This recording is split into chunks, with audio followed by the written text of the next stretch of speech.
اعوذ باللہ من الشیطان الرجیم، بسم اللہ الرحمن الرحیم۔ السلام علیکم ٹو مائی آل ویورز، امید کرتی ہوں آپ سب خیریت سے ہوں گے اور اللہ پاک آپ لوگوں کو جہاں کہیں بھی رکھیے اپنی امان میں رکھیے اور اپنی سلامتی میں رکھیے اور اس دنیا میں اپنے سوا کسی کا محتاج نہ کرے، آمین ثم آمین۔ تعلیم نسواں یعنی عورتوں کی تعلیم۔ آج ہم بات کریں گے عورتوں کی تعلیم کے بارے میں۔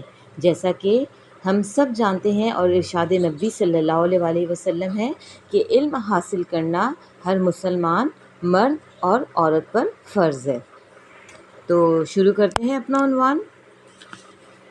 تعلیم نسواں کے معنی عورتوں کی تعلیم۔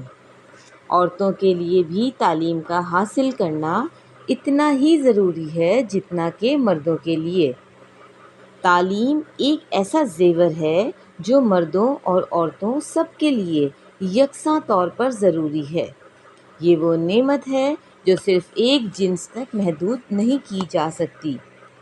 حضور اکرم صلی اللہ علیہ وآلہ وسلم کے ارشاد مبارک کی روشنی میں یہ بات مکمل طور پر واضح ہو جاتی ہے کہ علم کی طلب ہر مسلمان مرد اور عورت دونوں پر فرض ہے۔ لہٰذا ثابت ہوا کہ عورتوں کو حصول تعلیم کی طرف بھرپور توجہ دینی چاہیے۔ جو معاشرے عورتوں کو تعلیم حاصل کرنے سے روکتے ہیں یا عورتوں کی تعلیم کی حوصلہ شکنی کرتے ہیں، انہیں ارشاد رسول صلی اللہ علیہ وآلہ وسلم کے مطابق اپنی سوچ کی اصلاح کرنی ہوگی۔ دنیا میں وہی قوم ترقی کر سکتی ہے جس کے مرد و زن یعنی وہاں کے مرد اور عورتیں دونوں علم کے زیور سے آراستہ ہوں۔ ترقی یافتہ اقوام کی ترقی کا راز اسی میں پوشیدہ ہے کہ وہ مردوں کے ساتھ ساتھ عورتوں کو بھی تحصیل علم یعنی علم کے حصول کے پورے موقع فراہم کرتی ہیں۔ یہی وجہ ہے کہ ترقی یافتہ ممالک عورت ہر شعبے میں اپنا بھرپور کردار ادا کر رہی ہے۔ ہم یورپین کنٹریز کی بات کریں، ہم جتنے بھی اور ادر کنٹریز کی بات کریں، وہاں پر جو ہے وہ عورتیں بڑھ چڑھ کر جو ہے وہ اپنے ہر کاموں میں حصہ لیتی ہیں، اور جو ہے وہ جتنی محنت مزدوری ایک مرد کرتا ہے اتنی ہی جو ہے وہ ایک عورت بھی اس میں اپنا پارٹیسپیٹ کرتی ہے، just because of her education. کیونکہ تعلیم جو ہے وہ صرف ہمیں جو ہے وہ علم نہیں سکھاتی، بلکہ جو ہے وہ ہمیں اچھے برے کی تمیز سکھاتی ہے، ہمیں مینرز سکھاتی ہے، ہمیں زندگی گزارنے کے اچھے مواقع سکھاتی ہے۔ مرد اور عورت دونوں زندگی کی گاڑی کے دو پہیے ہیں۔ جب یہ دونوں پہیے ایک ساتھ حرکت نہیں کریں گے تو گاڑی نہیں چلے گی۔ ہمارے ملک میں بھی جب تک مردوں کے ساتھ ساتھ عورتوں کی تعلیم کی خاطر خواہ انتظام نہیں ہوگا، ملک ترقی نہیں کر سکے گا۔ گھر کی مثال ایک چھوٹی سی ریاست کی ہے جس میں مرد حکمران اور عورت اس کی وزیر کی طرح ہوتی ہے۔ وزیر ان پڑھ اور جاہل ہوگا تو ریاست کا نظام درہم برہم ہو جائے گا۔ ایک جاہل عورت کبھی بھی اچھی مشیر ثابت نہیں ہو سکتی۔ ایک ان پڑھ عورت نہ گھر کا نظم و نسق چلانے میں ناکام ثابت رہتی ہے بلکہ اپنے خاوند کے لیے وبال جان رہتی ہے۔ ایک پڑھی لکھی بہن، بہو، بیٹی اور بیوی گھر کے لیے ایک عظیم نعمت ثابت ہوتی ہے۔ پڑھی لکھی عورت گھر کی آمدنی اور اخراجات کے حساب بہتر انداز میں رکھ سکتی ہے۔ دیکھیں، اس میں ہرگز یہ کہنے کا مقصد نہیں ہے کہ جو عورتیں ان پڑھ ہوتی ہیں انہیں گھر کا شعور نہیں ہوتا یا وہ گھر چلا نہیں سکتی، ایسا ہرگز نہیں ہے۔ اگر ہم اپنی بہت عرصے پہلے کی بات کریں جہاں پر جو ہے وہ ہماری دادیاں نانیاں جو پڑھی لکھی نہیں تھیں لیکن ان کے اندر اتنا شعور تھا کہ جو ہے وہ اپنے گھر کو وہ چلا سکتی تھیں۔ یہ آج کل کے زمانے کے حساب سے بات ہو رہی ہے کہ جتنا فاسٹ دور چل رہا ہے اس حساب سے جو ہے وہ عورت کا بھی تعلیم یافتہ اور باشعور ہونا بہت ضروری ہے۔ ہرگز نہیں جو عورتیں گھر میں رہتی ہیں، جو عورتوں کے پاس تعلیم نہیں بھی ہے لیکن پھر بھی وہ اپنے گھر کو ایک اچھے انداز میں چلاتی ہیں، میرا یہ ماننا ہے۔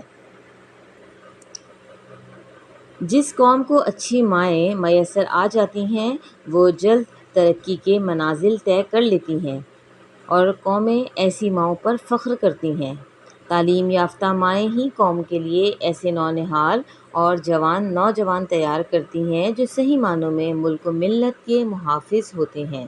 ایک تعلیم یافتہ عورت کی گود میں پرورش پانے والا بچہ ہر لحاظ سے اس بچے سے بہتر ہوتا ہے جس نے ایک ان پڑھ عورت کی گود میں پرورش پائی ہے۔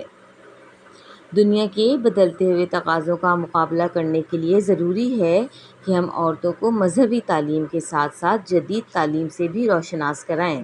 امور خانہ داری کی تعلیم کے علاوہ طب، درس و تدریس، کمپیوٹر ٹیکنالوجی اور دیگر شعبۂ ہائے تعلیم میں بھی عورتوں کی شرکت آج کے دور کا تقاضا ہے۔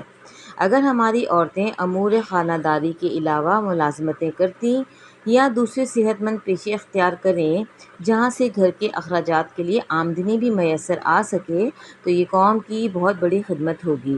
دیکھیں یہاں پر بھی وہی بات آ گئی کہ مطلب اعتراض اس چیز سے نہیں ہے کہ وہ گھر کو نہیں چلا سکتی۔ جو گھر پہ عورتیں رہتی ہیں جنہوں نے تعلیم نہیں حاصل کی، جو ہماری نانیاں دادیاں رہ چکی ہیں، وہ بہترین طریقے سے گھر کے کام سر انجام دیتی تھیں۔ لیکن اب مقصد یہ آ گیا ہے کہ طب یعنی جو ہے وہ ڈاکٹر، درس و تدریس یعنی ایز اے ٹیچر، اور آپ دیکھ رہے ہیں کہ وقت کے ساتھ ساتھ کس طریقے سے کمپیوٹر ٹیکنالوجیز آگے چل رہی ہیں اور آگے آنے والا زمانہ ہے ہی کمپیوٹر ٹیکنالوجی کا۔ تو اگر جو ہے وہ یہ پڑھے لکھی عورتیں ہوں گی اور اگر عورتوں کو تعلیم دلائی جائے گی بجائے اس کے کہ لڑکیوں کو صرف یہ کہہ کے روک دیا جائے کہ نہیں انہوں نے تو گھر جا کر صرف کھانا پکانا اور روٹی پکانی ہے، تو یہاں پر آ کر بات ختم نہیں ہوتی ہے، بلکہ اگر آپ یہ کرتی ہیں تو جو ہے وہ ملازمت آپ کو اچھے طریقے سے مل سکتی ہے اور آپ جو ہے وہ اپنے گھر کے اخراجات بلکہ انڈیپینڈنٹ زندگی گزار سکتی ہیں کسی کی جو ہے وہ مدد کے بغیر۔ تعلیم یافتہ لڑکیوں کے بارے میں عام خیال ہے کہ وہ امور خانہ داری سے کتراتی ہیں، اپنی ذمہ داریوں سے پہلو تہی کرتی ہیں، حیا کی خوبی ان میں منقود ہوتی ہے، بزرگوں کا احترام نہیں کرتی وغیرہ وغیرہ۔ حالانکہ تعلیم تو ایسی باتیں نہیں سکھاتی، تعلیم تو اچھائی اور برائی میں تمیز کرنا سکھاتی ہے، کردار کو سنوارتی اور اخلاق کو درست کرتی ہے۔ اگر معاشرے میں کچھ ایسی عورتیں موجود ہیں جن میں یہ برائیاں موجود ہیں تو یہ ان کے گھر کا ماحول اور غلط تربیت کا اثر ہے۔ ضرورت اس امر کی ہے کہ ہم اپنی عورتوں کی تعلیم کا پورا بندوبست کریں تاکہ وہ زیور تعلیم سے آراستہ ہو کر پورے ملک اور معاشرے کے لیے مفید ثابت ہوں۔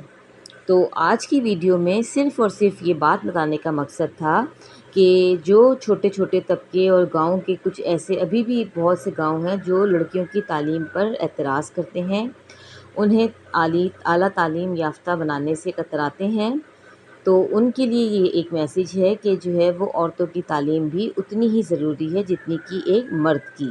تو ہوپ فلی آج کی ویڈیو بھی آپ لوگوں کے لیے فائدہ مند ثابت رہی ہوگی۔ اگر ویڈیو پسند آئے تو اس کو لائک کر دیا کریں، چینل پر نیو ہے تو چینل کو سبسکرائب کر دیا کریں۔ اپنا بہت سارا خیال رکھیے گا اور دعاؤں میں یاد رکھیے گا۔ انشاءاللہ تعالی نیکسٹ ویڈیو میں ایک اور نئے ٹاپک کے ساتھ حاضر ہوں گے۔ تب تک کے لیے اللہ حافظ۔